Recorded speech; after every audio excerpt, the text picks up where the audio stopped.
was like our hero. And he's the reason I come to uni. It's pretty much the only lecture I turn up to. The Vice-Chancellor has issued me with a serious misconduct charge. The charges relate to a PhD confirmation seminar, Michael Noonan. The PhD topic was called Laughing at the Disabled, Creating Comedy that Confronts, Offends and Entertains. I've tried very hard to explain to them what's wrong with laughing at the disabled. I tried suggesting that I talked to the Dean, Professor Sue Street, and said to her, look, we wouldn't have a programme called Laughing at the Aborigines. And she said, she got very angry, we would never do that at QUT, she said. And I said to her, why then do we have a programme called Laughing at the Disabled? At the PhD confirmation seminar afterwards, Professor Haseman, Associate Professor Portman, defended strongly Laughing at the Disabled. He insisted that stay as the title of the project over the objections of Dr. Vivian Muller. Then, of course, Professor Haseman came in and changed it immediately. He said the title was offensive. But of course that begs the question, if it was an offensive title, how did it get ethical clearance? We were kind of stunned by the fact that it had been passed by the Ethics Committee. So we raised these objections, and I would have thought that in a normal university, under normal circumstances, the chair of the panel would have then asked us to either contribute to the discussion afterwards and wait behind and discuss it, or they would have taken our objections into consideration in terms of whether they awarded the confirmation or didn't. But obviously they just ignored what we had to say, and they decided to confirm the project under the title Laughing at the Disabled, and totally ignored our objections.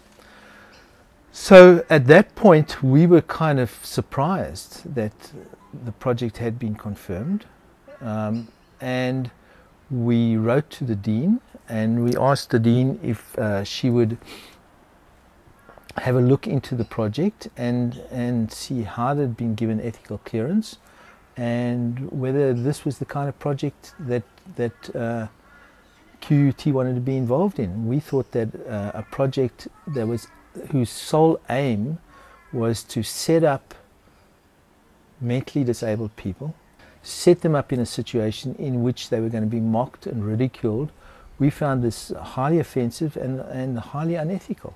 I'm just speaking as one of John Hookham's documentary students, along with the other fine arts students who just spoke. And I just basically wanted to say that without John Hookham, I probably wouldn't be making a documentary this semester. He helped me with my documentary. He encourages us all to freely express our opinions, to argue for our opinions, and to make powerful films about what we believe in. And I just think it's ridiculous that for encouraging students, for one of the qualities that I admire in John as a lecturer, he is being persecuted by the university for expressing freely expressing his beliefs, which is something that he always encourages students to do. And I just like to say that if John Hookham and Gary McLennan are suspended, it will be a great loss for students at this university, and a great loss for everyone making documentaries, and a great loss for the university as a whole.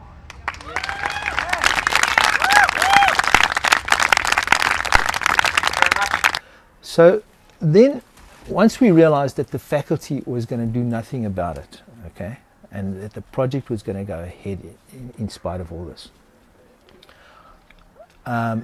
we decided that we had to go public and put it in the public arena and debate the issue in the public arena, which is, I think, a reasonable thing to do. We were motivated by this by a number of things. First of all, both Gary and myself have schizophrenia in our family, and family members who have schizophrenia, we would not like a situation in which our family members, it's cool to mock and ridicule our family members because they have some kind of cognitive disability.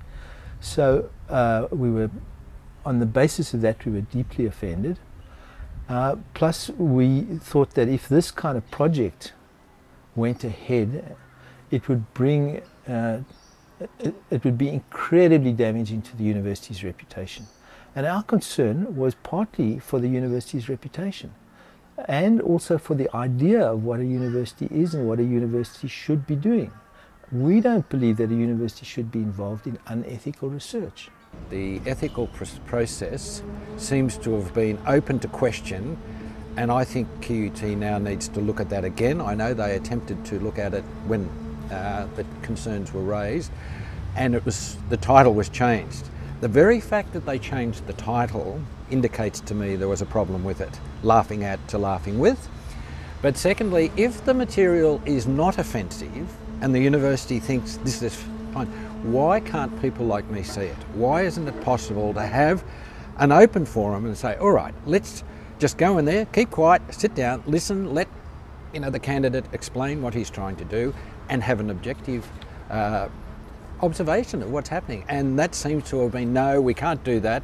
Partly also, I understand, because the candidate has suggested that you wouldn't show your rushes. If you're making a movie, you wouldn't show your raw stuff.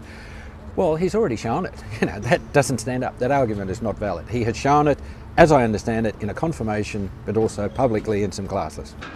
Now, years from now, when the politicians take out their pencils and decide about funding for certain universities, which universities are going to have passionate, committed alumni that will fight and defend for them? The ones who stomped on their students' freedoms, or the one who nurtured it? And this is something the leadership of this university better think of. If you want your students to defend this university and mention it with pride, maybe you should give a little more thought to allowing some freedom of speech and actually condoning free speech. The real crime that Dr. McLennan and Dr. Hookham have committed is they went public, which is a real worry to me, that I think anyone should be able to go to the media and write an article.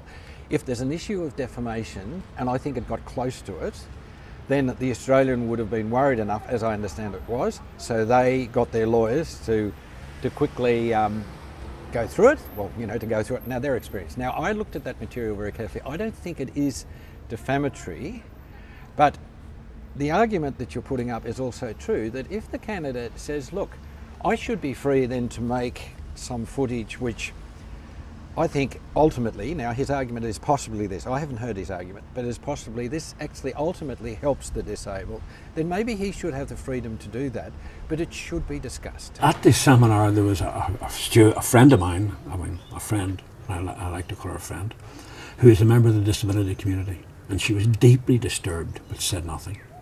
There was also another person with a disability, and I think it's a disability, androgen insensitivity, and she said nothing. And there was behind me, there was a senior retired academic who told me afterwards he was very disturbed. He said nothing. There was a good friend of many years who said nothing. But I put that down to the atmosphere of fear and intimidation. Fear, the herd mentality. And that's tragic, but it's doubly tragic at university. But I mean, it's very understandable. We spoke out and look what's happened to us. Look, I mean, what message is QUT giving to other academics? Speak up and you'll be smacked down. That's the message here. I did email Noam Chomsky, and he has received all the material and sent a message that he will follow this issue because it involves freedom of speech, and he will write something for the higher education supplement of its thesis.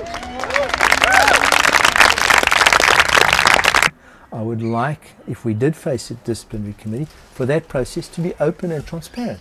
I would like cameras in there, for example. So, and I think, again, if this is an institution that is funded by taxpayers, then I see no reason why cameras can't go in there. Taxpayers need to know what they're paying money for. Are they paying money to run a concentration camp, or are they paying money to run a university?